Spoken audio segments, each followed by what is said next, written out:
Is the hype real on the Sofabaton X2 remote? Guys, my background here in my home theater, I've been using 3 different remotes. My Epson projector remote, my Roku Ultra remote, and my Panasonic UB420. At times, I've had to use it here in my room. So I would either stash one remote on one side, or another remote on the second side. In this case, probably in the cup holders they'd sit. And that's what I've been doing here probably for the last year. When Sofabaton reached out to me and said, hey, Kevis, we've got this new remote.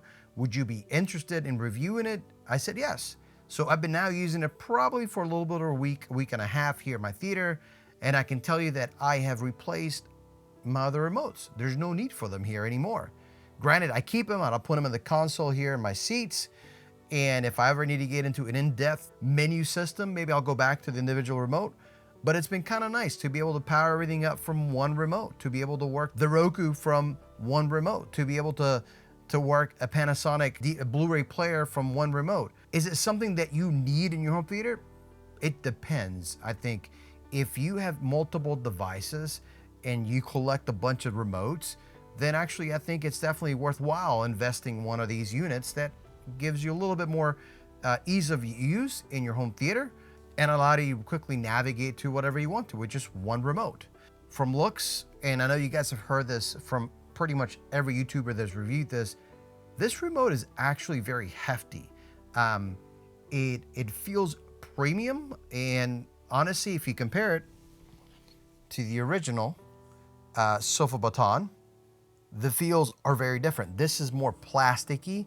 Obviously, this feels a lot more premium. And with a touchscreen, this actually brings this remote to a new level of remotes. For me, it does, at least. I do like that it's backlit, so if I pick this up, obviously it turns right on, but if you're looking at other buttons in here, you can also use it when it's pretty dark. It's not very overpowering, at least not for me. It feels really good. The light works out just well. So very nice design on the remote. So one of the cool things about this remote too, it's got its own little charging base. I've got it set up back here on my desk in my office. Also, this is where I've got my repeater set up as well back here. I do like the proximity of, if I'm looking back here towards my equipment, it's got a clear line of sight to my pieces of equipment up here. My Marantz Cinema 50, my Blu-ray player, as well as a Roku Ultra at the top. So guys, I'm gonna walk through real quick, at least off to the side of the screen, on how I added my devices, as well as how I added my activities as I keep talking through this video.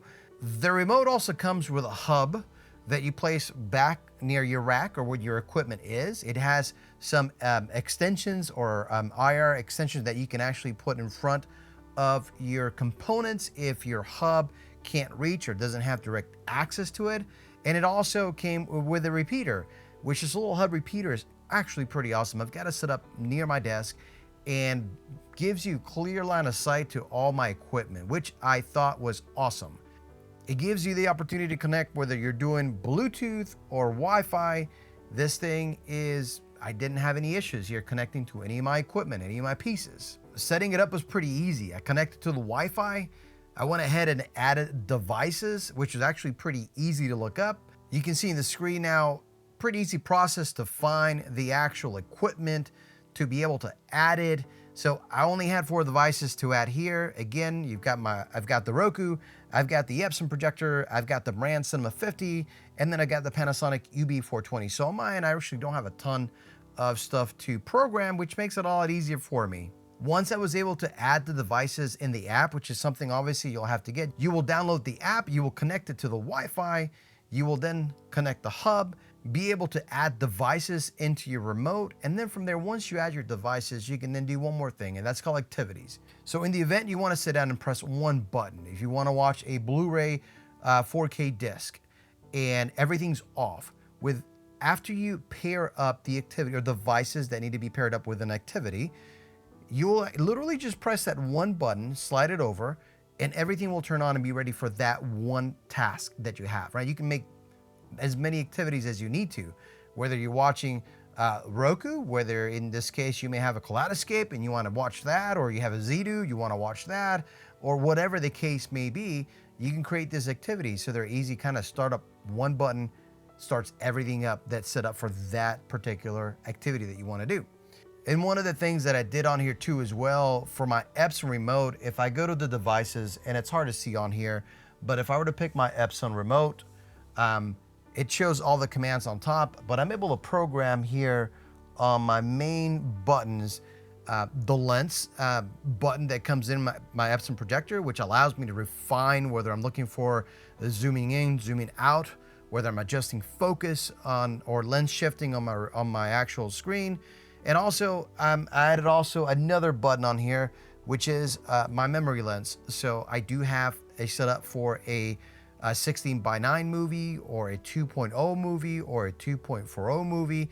So it's kind of nice to be able to go really press a button and be able to adjust it fairly quickly here on this remote. It not only brings over the program buttons already in the remote itself, but it allows you to to customize it a little bit more. And if there's something that wasn't carried across, it allows you to really learn. It allows the remote to learn the function or the button on the other remote, and able to use it on here. So props to that. That was pretty cool too as well. So overall, if you maybe have two devices, maybe you're used to the remotes, maybe this is not for you. But if you do have more, let's say 3 devices in your system, and you want to make your life a little bit easier, and you're tired of having to go through, hey, listen, I need this remote, I got to go back and get this other remote, or I got to start this up and do this and that and the other. This is a very good deal overall for a universal remote. These things can go a lot more expensive with different brands. So guys, if you're interested in buying a universal remote control, I definitely think the Sofabaton X2 is a great remote. I think it's a decent price for what you look at. If you try to look around and see what other universal remotes cost, in this case, I don't think the market's saturated with remotes. They're filling a massive gap with Harmony kind of stepping away. So guys, if you're interested in minimizing how many remotes you need to use when you're watching content, give Sofabaton a try. Overall, great build quality, great app, and really easy use of app, and be able to add devices and activities. In this case, also has features also that include smart home control. I don't have anything here pretty much that I can also use with it. I may look into maybe getting bulbs or lighting. That now that I have it here, I would love to be able to just dim down my lights here while using the room. That may be something I look forward to in the future to try out, and maybe I'll report back on that as well. But guys, if you got any questions, I'm curious to see, are you okay using multiple remotes in your room? Do you have a universal remote? Do you currently have a Sofabaton?